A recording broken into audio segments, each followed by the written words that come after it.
সন্ধ্যার নাস্তা হিসাবে যদি চিকেন পাকোড়া বানান তাহলে বাচ্চারা অনেক খুশি হবে।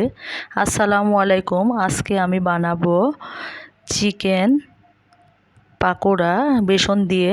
খুব শর্ট টাইমে আপনারা চিকেন ফ্রাই করে কিভাবে পাকোড়া বানাবেন সেটা আমি আপনাদের দেখাবো। এই জন্য আমি চিকেনগুলো একটু পাতলা করে স্লাইড করে কেটে নিয়েছি, আর এর মধ্যে সামান্য লবণ, হলুদ, ধনিয়া গুঁড়া দিয়ে ম্যারিনেট করে রেখেছি কিছুক্ষণ। আর এখানে বেসন দিয়েছি, সাথে হালকা মরিচ গুঁড়া, লবণ আর হলুদ গুঁড়া দিলেই হবে, কারণ এটা বাচ্চা খাবে, তো এই জন্য বেশি মশলা ইউজ করা যাবে না এবং ঝালও বেশি দেওয়া যাবে না। সামান্য দিয়ে আমি এটা ম্যারিনেট করে নেব। এখানে বেসন দিয়ে বানালে অনেক মজা হয় খেতে। তো বেসনটা আমি একটু পানি দিয়ে গুলিয়ে নিচ্ছিলাম, আর এখানে চিকেনটা বেসনের মধ্যে ডুবিয়ে একে একে তেলের মধ্যে ভেজে নেব।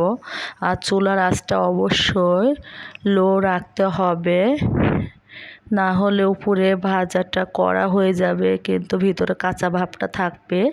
এই জন্য আমি চুলার আঁচটা একদমই কমিয়ে দিয়েছি। আর দেখেন এক পাশ আমার হয়ে গিয়েছে, উল্টা পাশেও হয়েছে। আমি এক এক করে উঠিয়ে দেখিয়ে নিচ্ছি। খেতে কিন্তু অনেক মজা হয়েছিল। আর এটা বাচ্চা টিফিন হিসাবে আপনি দিতে পারবেন, বাচ্চারা খুশি হবে। আর এটা খেতে কিন্তু ওয়াও হয়েছে। রিপন ভাইয়ের মতো হাসিটা আর দিতে পারলাম না, এটাই বাস্তব। সবাই ভালো থাকবেন, সুস্থ থাকবেন। আল্লাহ হাফেজ।